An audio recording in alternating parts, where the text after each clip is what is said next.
지금부터 이제 질문 주시면은 제가 좀 답변 드릴게요. 네, 답변 드릴게요. 대표님이 그간 변화가 있어 인지장애 생겼는데 담당자가 대신 신청할 수 없는 거죠 하셨는데, 대신 신청하실 수는 있는데 발표를 하거든요. 정부 사업들이 대부분 과정 이제 어떻게 되냐면 발표 절차가 항상 있어요. 그래서 이 발표 절차가 있기 때문에 이 발표 부분에서는 항상 대표자가 원칙이기는 합니다. 근데 이제 여기 이 데이터 바우처 사업 같은 경우에 조금 특이하게도 수요기업 실무 책임자도 발표가 가능하시기는 해요. 네, 그래서 근데 이 사업 말고 대부분 정부 사업들은 이제 대표자가 발표하기는 해야 되는 경우가 많죠. 근데 뭐 그런 특유 사유가 있다라고 하면은 미리 주관 기관을 얘기하셔서 양해를 구하셔도 될 것 같아요. 네.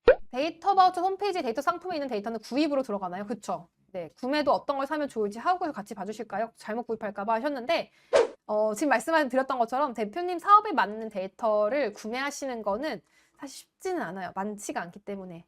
그러니까 딱 내 맞춤형의 데이터가 세상에 있기가 쉽지 않죠. 그래서 오히려 직접 저희랑 같이 수집부터 생성까지 가공 다 그 절차를 하시는 거를 추천을 드리는 편이고, 네. 저희가 판매하는 데이터들이 있거든요. 근데 거의 주로 이제 저희가 마케팅 데이터들을 이제 판매를 하는데, 이것도 모든 기업에 다 맞춤할 수가 없어요. 왜냐면 사업이 너무 다양한데 어떻게 수백 개, 수천 개, 수만 개 기업들에 다 맞춤화된 사업 그 데이터 다 있을 수 있겠어요. 그러니까 제일 좋은 거 사실은 대표님이 데이터에 대한 이해가 더 조금만 있다고 하면은 수집하셔가지고, 그죠? 수집해가지고 가는 게 사실은 훨씬 더 낫다. 이렇게 얘기할 수 있을 것 같아요. 수요기업 접수를 최종 제출까지 해야 피드백 받을 수 있는 건가요? 그리고 피드백 받은 내용을 반영해서 수정하는 방식으로 진행하는 건가요? 라고 하셨는데, 이제 피드백 받기 전에 저희가 그 PMS에 제출하는 것까지 인증을 하는 사고 제출하시는 그 구글 폼 보시면은 아마 그게 있어서 물어보신 것 같아요. 근데 그게 왜 그러냐면은 이 데이터 바우처도 그렇고 저희가 오늘 아마 이번 주 중으로 영상 올려드릴 텐데 준비 서류들이 있어요. 항상 사업 계획서 쓰실 때 필요 서류들이 있습니다. 이렇게나 많아요. 근데 이거는 우리나라에 있는 모든 정부 사업들이 다 이렇게 필요 서류들이 기본적으로 있습니다. 중소기업은 꼭 내가 중소기업이 아니라 소상공인도 마찬가지예요. 이거 떼셔야 돼요. 다. 이거를 떼신 분들은 한 번이라도 떼본 적이 있다면 자동으로 다 불러와요. 자동 검증이 돼요. 근데 한 번도 안 떼봤다 하신 분들은 직접 가셔서 떼야 돼요. 여기 중기현황 정보 시스템이라는 사이트에 가셔가지고 떼야 됩니다. 그 다음에 사업자인 경우에 예비 창업자라면 상관이 없는데, 예비 창업자는 개인으로 해도 상관이 없는데, 사업자라고 하면은 또 뭘 해야 되냐면은 공인인증서 이게 혹시 있나요? 개인 사업자분들은 공인인증서 없는 분들이 많아요. 가입하실 때 공인인증서 자체를 가지고 가입을 해야 돼요. 공인인증서. 근데 이 어떤 분들이 있는 줄 알아요? 사업계획서를 다 써놓고 마감날 공인인증서 그 PMS 제출해야 되는데 이게 없어가지고 못 내는 사람들이 있어요. 진짜 여러분 이게 아닐 것 같죠? 정말 그렇다니까. 이번에 청창사도 창업기업 확인서 떼는데 7일 걸린다라고 제가 계속 말씀드려서 미리 떼라고 말씀드렸는데 그걸 안 떼시고 그것도 못 들으셨나 봐요, 라이브를. 그래서 사업계획서만 진짜 열심히 쓰시고 제출하는 날 가려고 하니까 서류가 미비해서, 그럼 여러분 그거를 정부에서 이해해 줄까요? 아, 서류가 하나 미비하시니까 뭐 저희가 일주일 기간 드릴 테니까 떼오세요 이럴까요? 절대 그런 일은 없어요. 그러니까 안 떼왔으면 끝인 거예요. 그냥 끝. 그래서 사업자 등록 내신 분들은 반드시 공인인증서, 사업자용 공인인증서예요. 개인이 공인인증서가 아니라. 그래서 그 사업자용 공인인증서 떼는 것도 굉장히 중요합니다. 그 다음에 뭐 예비창업 같은 경우 사실 증명. 이거는 내가 실제로 사업자 등록증을 낸 경험이, 그러니까 지금 현재 사업자 등록증이 없다라는 것을 증명하는 그런 서류입니다. 이거는 홈택스. 네. 홈택스에서 발급이 가능합니다. 실제 사업에 데이터 적용하는 거 보여주실 수 있나요? 라고 하셨는데 되게 다양해요. 저희가 선정되신 대표님들 보면은 너무너무 다양한데 뭐 예비 창업자 분들도 있으시고 핸드폰 케이스 하셨던 분도 계시고 교육 사업 하시는 분들도 계시고 뭐 식품 사업 하셨던 분들도 계시고 굉장히 다양한데, 뭐 예를 들면은 적용을 한다 했을 때 최종 결과물들이 이런 형태로도 나올 수 있어요. 예를 들면은 요거 같은 경우에는 패션 쇼핑몰 하시는 대표님이었는데 트렌드 파악을 위한 이미지 분석. 뭐죠? 마찬가지로 이거 내부 운영 효율화죠. 그죠? 내부 운영. 내부 운영에서 트렌드 파악을 하는 게 굉장히 중요한데 이게 고객 맞춤형으로 꼭 패션 쇼핑몰을 한다. 이것만이 아닌 트렌드 파악을 통해서 어떻게 보면은 결국은 뭐가 돼요?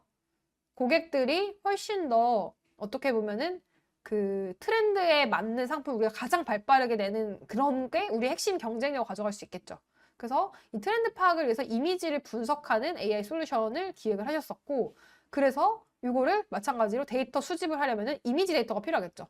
네, SNS라든지 이런 거에서 이미지를 가지고 와서 그걸 가지고 레이블링을 해서 결국은 트렌드 백과사전을 완성하는 네, 이런 형태로 가시는 게 하나의 사례가 있을 수 있고 또 저희가 이제 진행했었던 다 사례거든요. 이것도 마찬가지로 이것도 이미지를 기반으로 한 사업이었어요. 이거는 인테리어 제품이었는데 여기 쇼핑몰이었는데 디자이너의 역할이 굉장히 중요한 거예요. 왜냐면은 이것도 마찬가지로 사진을 계속 촬영을 하셔야 되는데 사진 촬영을 계속 할 때 어떤 느낌과 어떤 분위기로 찍어야 되는지 이것도 그 외에도 코지한 스타일이 있을 수 있고 그죠? 코지하다. 굉장히 편안함이 있을 수 있고 굉장히 유니크한 느낌이 있을 수 있고 그 어떤 고객의 감성에 따라 다 우리 상품이 되게 많을 때 다 다를 거잖아요. 그럼 그게 뭐죠?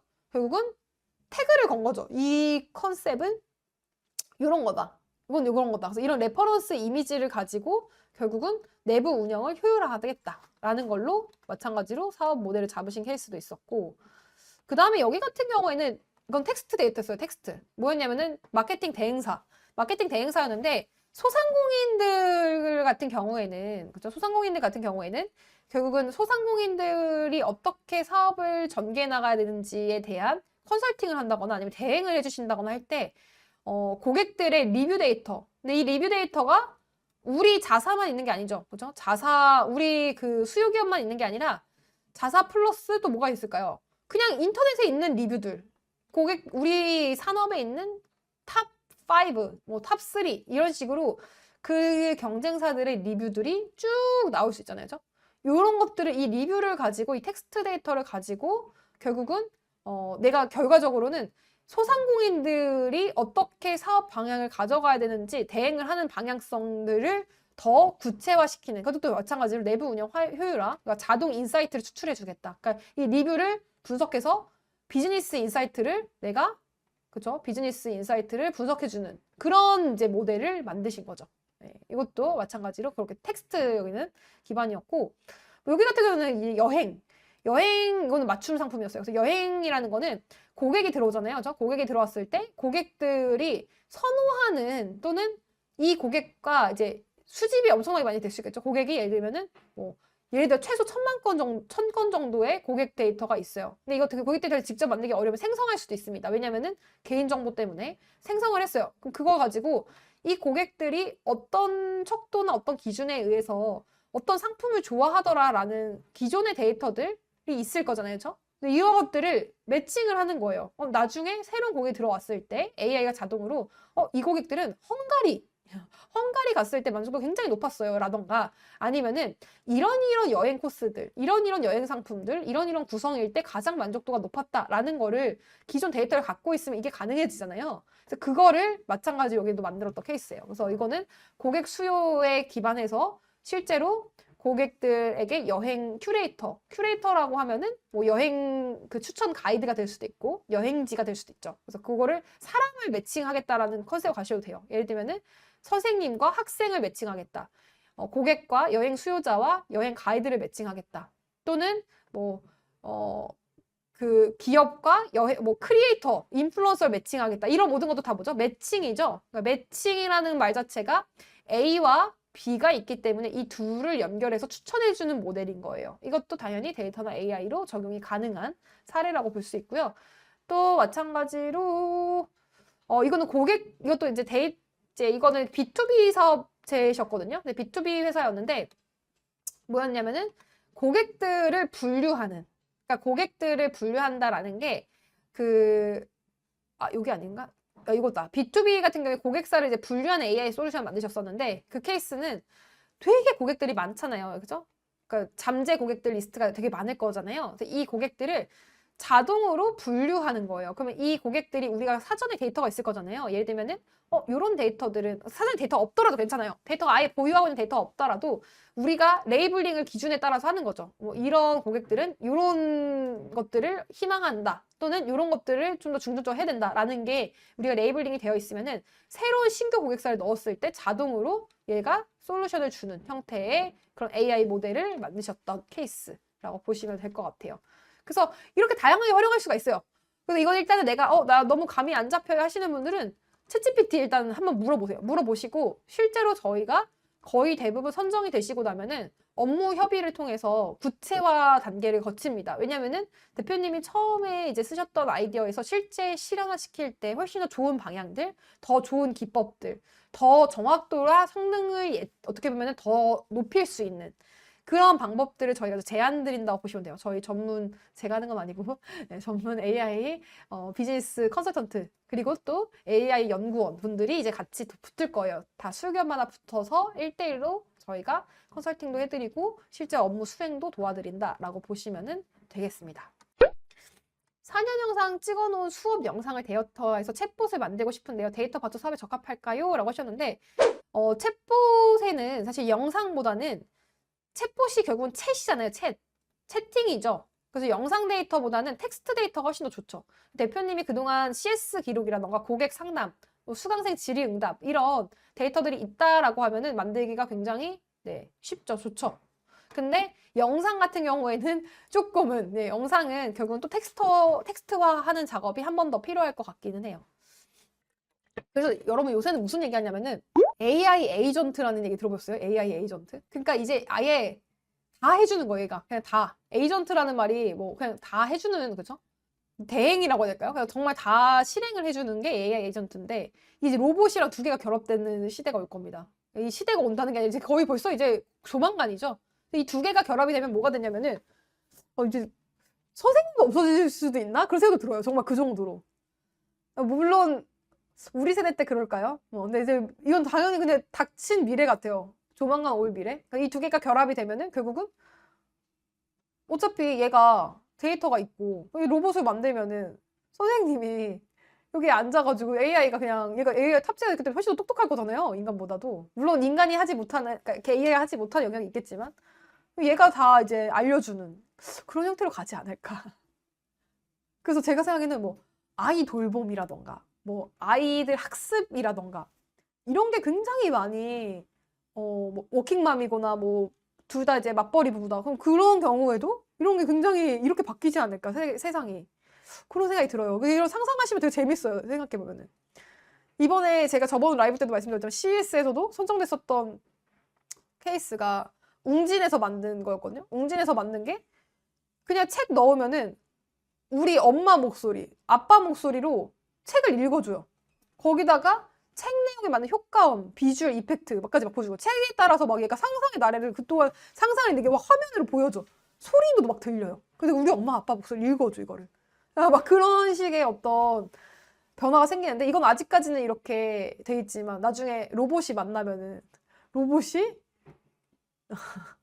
요새 뭐 딥페이크 하잖아요, 그죠? 난리도 아니죠, 그죠? 그럼 진짜 사람이 읽어주는 것처럼 되는 형태로도 발전이 될까? 막 그런 생각이 들어요. 이건 제가 조금 더 나간 거긴 합니다. 공고문에 보면은 데이터 버전 포털에서 필요한 데이터 상품 및 활용 서비스를 확인하라고 하는데 이걸 바탕으로 사업에 작성해야 되나요? 하셨는데 아니요, 그렇지는 않아요. 그러니까 활용하라는 거는 이제 뭐 예를 들면 한번 확인을 해보셔라 라는 거고 그게 꼭 거기에 있는 데이터를 구매해야 되거나 그런 건 아니에요. 네. 어차피 수집부터 다 되는 사업이니까. 수집부터 가공까지 다 되는 사업이니까 어차피 그냥 공급기업만 보시면 되는데 저희가 공급기업이니까 저희와 같이 하시면 됩니다. 지금 내 사업을 통해서 데이터를 모으는 작업을 함께해서 올리는 사업의 목표를 갖고 작성하면 될까요? 라고 하셨는데 데이터를 모으는 작업을 이제 하셔야 되는 거죠. 하셔야 되고 근데 어떤 데이터를 더 모으고 어떤 데이터를 활용할 건지는 이제 고르셔야 되는 거예요. 왜냐면 데이터라는 게 어마무시하게 많잖아요. 지금 아까 제가 보여드렸던 것처럼 내가 진짜 데이터를 없나? 이렇게나 많은 데이터 다 있잖아요. 영상을 오늘 릴스 찍는다고 하나 올렸다. 오늘 우리 회사 홍보하는 사진 한번 찍었다. 이거 다 데이터인데 그걸 다 활용할 수는 없거든요. 결국은 어떤 데이터를 포커스해서 수집하고 가공할 건지는 이제 정해야 되는 거죠. 방향성을. 그 사업계획 쓰실 때 거기서 조금 더 좁혀서 잡으시면 될 것 같아요. 마케팅 회사에 다니고 있고 회사에서 경험한 데이터 기반으로 예창패 작성 및 사업자 내려갑니다. 회사가 동의한다는 가정하에 고객 개인정보 다 삭제하고 수치를 기반으로 데이터 활용하겠다는 게 가능할까요? 대표님 당연히 불가하죠. 네. 대표님 철컹철컹이에요. 그거는 절대 그거는 회사가 당연히 동의하지도 않고요. 회사도 그거는 철컹철컹입니다. 그러니까 제3자에게 그렇게 고객 개인정보를 넘겨서는 안 돼요. 넘겨서는 안 되고 그것도 고객이 다 동의를 받았다라는 동의서가 있어야 되고 정말 그거는 거의 이제 네, 불가하다 보시면 되고 그건 대표님은 생성으로 가셔야 돼요. 데이터를 생성. 데이터를 생성하겠다. 생성은 뭐죠? 지금 다 수치화하겠다라는 거죠. 제가 다 삭제하겠다는 거 제가 뭐냐면은 뭐 비식별 처리, 식별할 수 없게끔 하는 건데 그걸 그냥 생성하시면 돼요. 그 고객과 유사하게 정말 말 그대로 우리 고객들과 유사하게 그냥 우리가 만들어 버리면 되는 거죠. 그래서 그것도 저희가 해드려요. 그래서 그거는 거기 생성의 방향으로 컨셉을 잡으시는 게 좋을 것 같아요. 희망 공급 기업 입력 시 네, 뭐 다른 기업이랑도 진행이 가능하냐 하는데 그러면은 저희랑은 이제 못 하시는 거예요. 두 개를 하실 수는 없어요. 두 개를 하실 수 없고 하나를 이제 선정을 해서 이제 가시게 될 텐데 그거는 이제 저희가 피드백을 해드리는 거는 저희 수요기업이기 때문에 해드리는 거지 다른 공급기업으로 가실 건데 저희랑 하는 거는 불가합니다. 네. 그래서 피드백 받으시는 분들은 저희랑 같이 가시는 케이스라고 보시면 돼요. 저희가 이렇게 선정을 도와드리는 이유가 있잖아요. 이걸 무료로 해드리는 이유가 저희도 엄청난 리소스가 들어가는 거예요. 엄청난 리소스가 들어가는데 뭐 이거를 다 뭐 피드백 해드리고 1대1로 맞춤으로 케어해드리는 거는 저희 수요기업이니까 해드리는 거지. 그 이유 없이 그냥 해드리는 건 아니죠. 그렇죠? 자동차 세차 선팅 등 용품을 활용하는 창업을 준비 중인데 이 사업도 데이터나 AI를 활용할 수 있을까요? 그럼요. 당연히 가능하시죠. 네. 당연히 가능하시죠.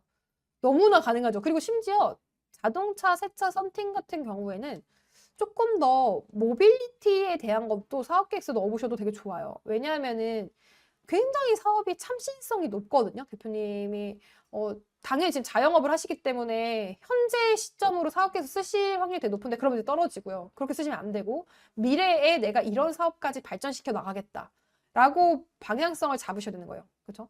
현재가 아니라 현재 하면 탈락이라고 말씀드렸죠. 미래 시점으로 사업 계획 쓰셔야 되는데 제가 봤을 때는 미래 모빌리티나 빅데이터 AI 이 부분을 좀 잘 적용하시면 좋지 않을까 싶고 대표님도 한번 제가 아까 말씀드렸던 것처럼 챗GPT에 한번 나 지금 자동차 세차 썬팅 이런 용품을 활용하는 창업을 하려고 하는데 어떤 데이터를 수집하고 가공하면 좋을까? 이렇게 넣어보셔도 좋을 것 같아요. 근데 미래 용품을 그냥 판매하는 정도다라고 하면은 미래 모빌리티까지 넣기도 쉽지 않을 수도 있긴 하겠네요.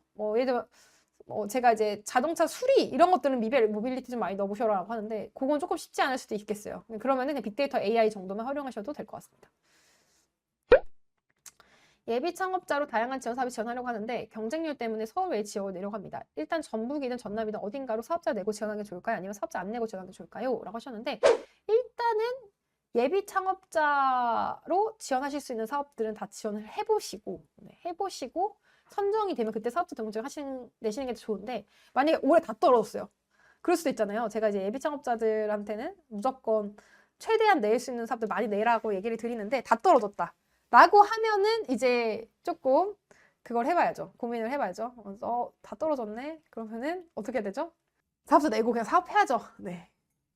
데이터 상품 및 활용 서비스 필요성에서 기획 설계 부분은 예시가 있을까요? 가공 분석 무슨 차이가 있을까요? 이거 대표님 오늘 다 말씀드렸던 내용이잖아요. 그렇죠? 그러니까 기획 설계 부분은 뭐냐면은 이게 대표님들이 선정이 되시더라도 기획이 되게 어려워요. 왜냐면은 지금 제가 이렇게 말씀드렸으니까 좀 이해가 가셨지. 대부분 기획이 안 된 상태로 제출하세요. 네, 정말 말 그대로 난리도 아닌 상태로 제출하죠. 그렇죠? 근데 또 선정이 돼요.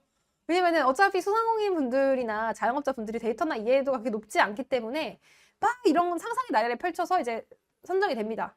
그러면은 진짜 실무의 관점에서 데이터를 수집하고 생성하고 가공하는 단계에서는 기획 단계에 대한 게 들어갑니다. 그죠?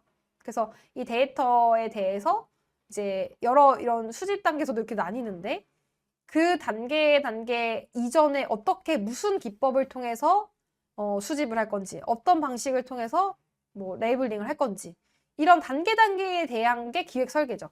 네. 그래서 기획 설계 파트는 거의 모든 기업이 들어갈 거예요. 왜냐면은 이 수집 전에 단계가 있어야 돼요. 사실은 전에 단계가. 그러니까 여기는 지금 전문가가 어떻게 보면은 이제 아까 보여드렸던 여기 전문가들이 모여서 만들었다고 하면은 바로 기획 그런 경우에도 기획이 들어가죠, 사실은. 네. 기획이 되고 그 다음에 수집 가공이 들어가는 형태라고 보시면 돼요. 그래서 거의 이제 모든 기업에 다 들어갈 겁니다. 기획하고 그 다음에 방향성 잡은 다음에 수집하고 가공이 들어가겠죠. 가공 분석. 가공 같은 경우에는 정말 말 그대로 이렇게 레이블링 하는 단계예요. 그죠? 레이블링 하는 단계고, 이제 분석을 한다라는 거는 이걸 가지고 레이블링 하면 거기서 끝난 게 아니죠. 이게 실제로 AI가 학습할 수 있도록, 그죠? 학습할 수 있도록 활용을 잘 하실 수 있도록 분석하고, 아까 제가 말씀드렸던 추론. 그러니까 결국은 다른 게 들어와도, 그러니까 결국 이 데이터를 수집하는 게 그냥 이 건수를 받으려고 하는 게 아니라 미래에 뭔가를 넣었을 때 얘가 AI가 자동으로 되는 그 모델까지 생각하시니까 이걸 하는 거잖아요. 그렇기 때문에 이것까지 생각하면은 그 이후 단계가 마지막으로 이제 분석하고, 네, 분석이다 또는 뒤에 이제 비즈니스를 어떻게 적용할 수 있을지 그런 단계들을 이제 컨설팅을 또 받으시는 거죠. 네. 다양하게 될 수 있어요. 예를 들어 고객들의 시장의 니즈를 데이터를 받았어요. 그럼 그거 가지고 이거를 마케팅에 적용한다, 또 사업에 적용한다라는 거를 이제 분석하는, 네, 그런 활용 방안들을 어떻게 보면은 전달받는 거다라고 보시면 될 것 같아요. API로 수집해서 가져오는 것 같은 경우도 가능한가요? 그럼요, 가능하죠. 그러니까 예를 들면은 유튜브라든지 인스타그램이라든지 이런 것들 다 API를 주죠, 그죠? API를 받아서, 근데 그거는 데이터 수집 과정에서 이제 개발이 들어가는 거예요. 예를 들면 개발자가 이제 어느 정도 들어와서 같이 해드려야 되는 거죠. 저희가 그거는 다 가능합니다. 가능하고 다양하게 하는데 이런 것들은 개발이 필요 없잖아요, 그렇죠? 근데 웹 스크래핑이나 아까 말씀하셨던 API 활용도 여기에 들어갈 것 같네요. 네, 가능합니다. 데이터 가치 선정은 다른 지원 사업 선정의 가산점이나 유리한가요? 네, 계속 유리하다 말씀드리는 거예요. 왜냐면은 사업 모델 자체가 완전 다르고 사업 내용 자체가 굉장히 달라지기 때문에. 근데 이게 정부 사업이 그냥 이거 강한 소상공인 사업인데 소상공인 지원해주는 사업인데도 데이터 얘기가 나오기 시작했어요. 그 얘기는 그냥 거의 이제 앞으로 모든 사업들에 데이터나 AI 안 넣으시면은 사실은 쉽지 않다.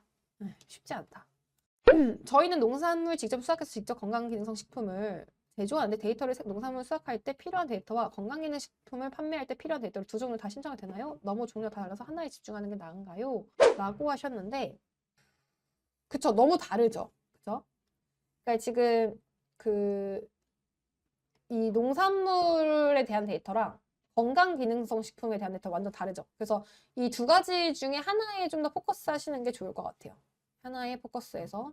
그럼 이 두 가지가 다 사업객선에 들어갈 수 있지만 실제 이 데이터 바처를 통해서 만들어지는 거는 조금 더 뭐가 될까요? 당연히 하나에 초점을 맞춰서 수행을 하게 됩니다. 그래서 이게 6월에 선정이 이제 협약이 보통 이제 3월까지 지원을 하시면 4, 5월 정도에 합격 발표가 나오고요. 6월에서 이제 11월까지 수행을 하는데 한 7월까지는 업무 보통 기획을 하고 실제로는 7, 8, 9, 10, 그러니까 14개월 만에 다 수집부터 가공까지 다 해야 되기 때문에 굉장히 촉박하거든요. 그래서 여러 개 데이터를 수집하거나 가공하기가 쉽지는 않아요. 그리고 그거는 데이터 차라리 건수를 늘리시는 게 나아요. 무슨 얘기인지 이해가세요? 데이터 건수가 너무 작으면은 그러니까 이거를 500, 500 하면은 정확도가 낮겠죠. 그러니까 하나를 1000건을 하시는 게 훨씬 더 AI 모델로서 정확도가 더 높다 이거예요.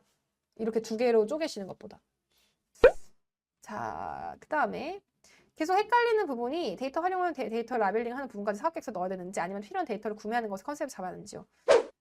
저는 라벨링까지 하는 거 추천드려요. 구매는 되게 작습니다. 네, 구매는 지금 그냥 구매는 사실 공공 데이터로도 개방하기도 하잖아요. 그러니까 정부에서도 그냥 공짜로 개방을 할 정도로 그러니까 데이터 물론 구매하실 수도 있긴 한데 저는 직접 수집하고 가공하는 것까지에 넣으시는 게 향후 다른 사업에도 유리하세요. 향후 다른 정부 사업에 넣을 때도 우리가 여기까지 해봤다라는 걸 훨씬 더 어필하실 수 있기 때문에 저는 구매에 포커스 하시기보다는 가공, 네, 가공까지 더 잡는 걸 추천드립니다. 만약 하우그룹으로 공급기업을 선정한 사람이 많으면 경쟁력이 높아지는 건가요? 아닙니다. 그건 아니에요. 그러니까 그 선정되신 이후에 그러니까 공급기업이 누구냐 해서 거기서 선정 확률이 달라지는 게 아니라 선정되신 이후에 저희랑 매칭이 되는 거예요. 네. 선정 결과가 나오고 그럼 합격, 불합격 나올 거잖아요. 그죠? 합격, 불합격이 나오고 나서 매칭 심사가 들어가요. 그러니까 그 얘기는 저희를 선택하는 것과 안 선택하는 것과는 사실 관련이 별로 없다. 합격률에는. 합격률에 중요한 거는 여러분들의 사업 계획서입니다. 사업 계획서를 잘 쓰시는 게 훨씬 더 중요하다라고 볼 수 있어요. 많은 수요기업이 있을 텐데 하고 장점 무엇인가요? 공급기업 말씀하신 거죠? 네, 공급기업에서 저희 장점은 저희만큼 또 많은 프로젝트를 해본 기업들이 많지 않을 거예요. 되게 다양하게 저희는 이미지부터 뭐 텍스트 그리고 실제로 저희는 다 직접 쓰세요. 사업계획서. 처음부터 끝까지 다 직접 쓰셔서 저희는 실제 합격을 도와드리죠. 합격을. 이 사업 이외에도 다른 정보 사업에서 합격을 도와드리고 플러스로 데이터, AI 전문가들의 보유에서도 확연한 차이가 있습니다. 그래서 실제로 저희랑 이제 저희 담당자님 미팅 하시고 나서 하는 얘기가 진짜 전문이다. 이 얘기를 하세요. 진짜 전문이다. 그래서 이왕 이번에 정보 사업을 통해서 하시는 거 제대로 된 데이터를 수집하고 가공하시는 게 좋잖아요. 그렇죠? 제대로 된 데이터를 수집하고 가공해야지 쓸데없는 거 해가지고 돈 써버리면 너무 아깝잖아요. 제대로 좀 하시는 걸 추천을 드립니다. 그래서 선정되시고 나면은 이제 미팅을 저희가 다 해요. 저희랑 매칭된 곳들은 다 미팅을 해서 처음부터 끝까지 A부터 G까지 방향성 잡아드리고 실제로 그 단계마다 대표님이랑 소통해 가면서 진행을 합니다. 사업계획서 피드백은 딱 한 번이에요. 이번 데이터 버전은 한 번. 두 번 다 제출했는데 두 번 해드리는 거 아니고 한 번으로 하니까 만약에 제출하시면 다시 피드백 아예 아직 저희가 피드백 안 냈잖아요. 오늘까지 제출이니까. 그래서 만약에 나 다시 쓰고 싶어요 하시는 분들은 저희한테 미리 연락 주셔야 돼요. 카톡 채널로. 참여 인력, 급여 인력에서 넘어가지 않는데 일단 2명이니 60만 6개월 참여율 100% 입력하면 되나요? 이후 실제 임금을 이렇게 지불해야 되는 건가요? 하셨는데 그쵸? 근데 이렇게 하시는 거 별로 추천드리죠. 60만 원 6개월 동안 하면은 매달 증빙하셨잖아요. 그러니까 차라리 금액을 높여서 하시는 게 좋죠.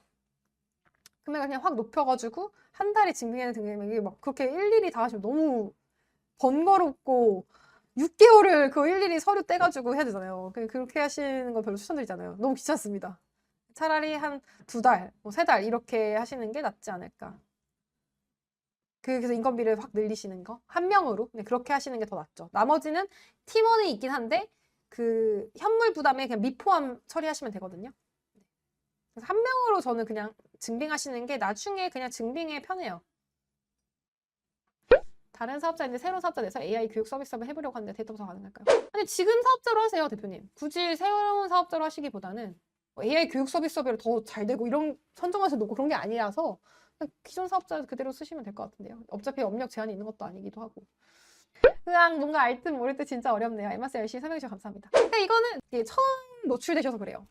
처음 노출되셔서 그렇고 계속 듣다 보면은 이게 사실은 별건 아닌데 왜냐면은 지금 다 내가 내 사업에 대해서 얘기하면 잘 모르잖아요. 향에 대해서 우리가 뭘 알겠어요. 잘 모르죠. 그 다음에 또 벨르님 하시는 사업도 제가 들으면 뭔 사업인지 잘 모를 거예요. 그러니까 이 처음 들으면 원래 다 이제 어색하고 익숙하지 않기 때문에 어렵게 느껴지는 건데 어쨌든 내 사업에 데이터나 AI를 넣는다라는 게 핵심인 거고 그러면은 그 데이터나 AI를 넣는다 했을 때 결국은 AI화한다라는 거는 데이터 수집이 항상 있고 그 다음에 가공까지 되어야만 그게 AI로 발전할 수 있다. 이렇게 생각하시면 돼요. 그럼 무슨 데이터를 수집하지?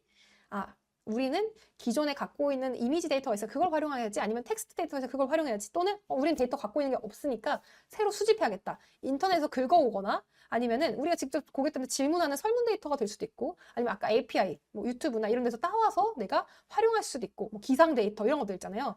실제 그런 API 다 주거든요. 그걸 가져와서 실제로 활용하실 수도 있는 거죠. 네. 그래서 그런 식으로 수집을 다양한 방법을 통해 할 수가 있어요. 그래서 그 수집하고 나면 아니 우리가 직접 촬영하는 것도 가능하고 직접 다 이제 만들 수도 있는 거죠. 설문 데이터도 우리가 직접 다 해야 되는 거죠. 1000명이나 뭐 10,000명이나 이렇게 다 해야 되는 거예요. 그래서 그걸 하고 나서 거기서 끝나면 안 되고 이 AI가 학습하기 좋은 형태로 레이블링을 하는 가공 단계가 들어간다. 이렇게 보시면 돼요. 자, 여기까지. 다 이제 궁금한 점 해결하셨나요?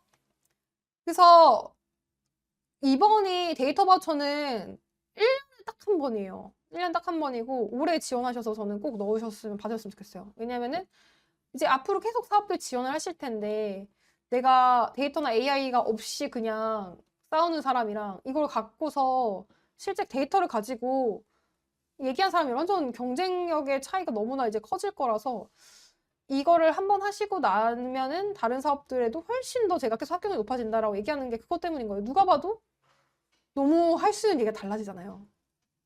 우리 여기까지 해봤다라는 거. 그리고 실제 한국 과학, 이거 우리 과기부 사업이에요. 과학기술정보통신부 사업이에요. 그러니까 정부의 중앙부처 사업이고 그 중앙부처에서 선정한 그리고 인정받은 아이템이다 라고 쓰는 것 자체가 완전히 다른 경쟁력을 주는 거라서 이 사업은 꼭 지원을 해보시면 좋을 것 같습니다. 이거 지원 언제까지죠? 이거 언제까지죠? 사학교 제출 요거 오늘부터 1일차 시작하셔서 강의 들으시면서 하시면 돼요. 강의 들으면서. 올해 선정되면 내년에 지원이 불가능한가요? 하셨는데 그 작년에 재작년에 다 구매로 선정되신 분들은 이번에 지원이 가능하세요. 그때는 구매만 뽑았었어요. 구매만. 뭐 구매, 가공, 일반 가공. 그래서 작년에 구매는 얼마까지 지원이 됐냐면 500만 원. 그러니까 엄청 제가 그 구매로 포커스 잡지 말라고 하는 거예요. 사업계에서 구매로 포커스 잡으시면 지원해줄 이유가 없어요. 우리 사업을 핵심이 되는 거가 아니라 그냥 남이 해놓은 거 대표 사겠다라는 거니까. 그래서 제가 구매로 포커스 너무 잡지 마셔라.